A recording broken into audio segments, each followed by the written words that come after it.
कपड़े, जूता, घड़ी, चश्मा, बैग जो भी मिले हैं उसमें भी एक भी सामान मेरे बेटे और बहू का नहीं प्राप्त हुआ है। प्रार्थना कर रहा हूँ कि बचाव कार्य और तेज किया जाए।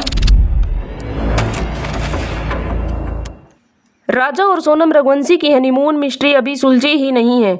सोनम हत्याकांड की आरोपी कहलाई जा रही है और पुलिस की जांच लगातार उस पर शिकंजा कसती जा रही है। इस मामले ने पूरे देश को झंझोर कर रख दिया कि कैसे हनीमून पर गए कपल पहले तो लापता हो जाता है और फिर पति की हत्या हो जाती है और पत्नी 17 दिन बाद दूसरे राज्य में मिलती है। लेकिन हम आपको एक और ऐसे ही मामले के बारे में बताने जा रहे हैं जो कि अपने आप में चौंकाने वाला है।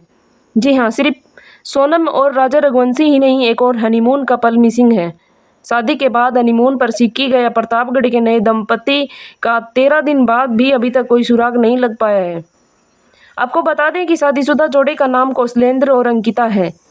इन्हें ढूंढने के लिए माता पिता और रिश्तेदार सिक्की पहुंच गए थे। बेटे कौशलेंद्र और बहू अंकिता की तलाश में सिक्की गए शेर बहादुर अपने रिश्तेदारों के साथ अब वापस प्रतापगढ़ लौट गए हैं। उनके घर पहुंचते ही मातम सन्नाटा छा गया। उदयपुर के रायटीकर निवासी भाजपा नेता उम्मीद सिंह के भतीजे कौशलेंद्र और बहू अंकिता सिंह 24 मई को हनीमून मनाने सिक्की गए थे।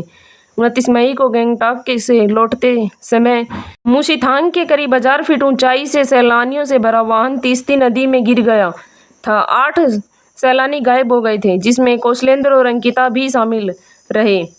जानकारी मिलने के बाद कौशलेंद्र के पिता शेर बहादुर अंकित के भाई सौरभ सिंह चाचा और अपने साले दीपक के साथ घटनास्थल पर पहुंचे, जहां मौसम खराब होने की वजह से पहले तो बचाव अभियान में दिक्कतें आई, फिर मौसम साफ होने पर एनडीआरएफ और सेना के गायब सैलानियों की तलाश शुरू की। सोमवार को वाहन का पहिया, साइलेंसर और कुछ कपड़े मिले, जिसमें एक भी कपड़ा कौशलेंद्र का नहीं था। मंगलवार की शाम घर लौटे शेर बहादुर की आंखों से आंसू बह रहे थे। रिश्तेदार और परिवार के लोग भी सुबकते नजर आए। रोते हुए शेर बहादुर ने तीस्ती नदी और घटनास्थल के भयावह नज़ारे को सभी से साझा किया। कहा कि अब हजारों फीट खाई में बहने वाली तीस्ती नदी के चट्टानों और मलबे को कैसे हटाकर खोजबीन किया जा सकता है।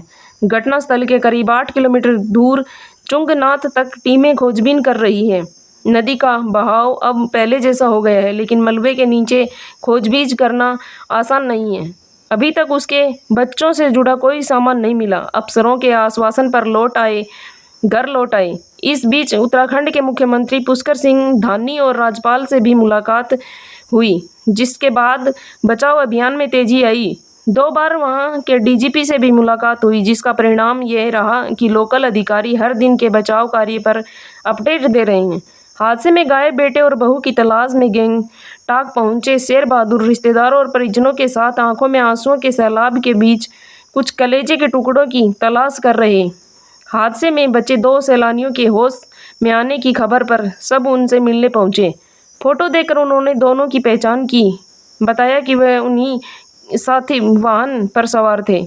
दरअसल सिक्किम के मंगल जिले में ये दर्दनाक हादसा हुआ था, जहां 11 पर्यटकों को ले जा रहे एक वाहन तीस्ती नदी में गिर गया था। हादसे में एक शख्स की जान चली गई, 2 घायल हुए और 8 लोग लापता हो गए। इनमें उत्तर प्रदेश के प्रतापगढ़ जिले के 9 दंपति भी शामिल हैं, जो हनीमून मनाने के लिए सिक्किम गए थे। घटना की जानकारी होते ही दोनों परिवारों में रोना पीटना मच गया।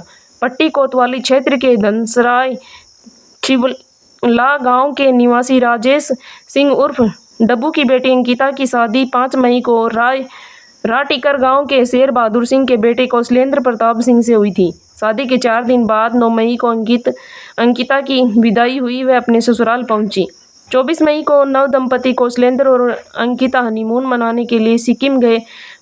मंगन जिले में चुंगनाथ इलाके में गए थे। वहां से ये लोग एक टूरिस्ट वाहन से घूमकर वापस गंगटोक होटल में 29 मई की रात आ रहे थे। भारी बरसात के चलते 9 बजे वाहन 1000 फीट नीचे तीस्ता नदी में जा गिरा, जिसमें एक व्यक्ति की मौत हो गई और 2 घायल हो गए।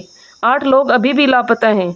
जिनकी तलाश सिक्किम पुलिस और सेना के जवान कर रहे हैं, लेकिन अभी तक इन लोगों की जानकारी नहीं मिल पाई है।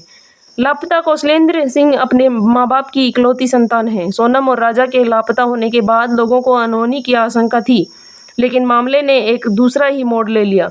अब इस मामले में भी एक हनीमून कपल ही लापता है। देखना है कि दोनों सुराग आखिर कब लगता है। इस वीडियो में फिलहाल इतना ही है। आगे की जानकारी के लिए बने रहिए हमारे यूट्यूब चैनल के साथ।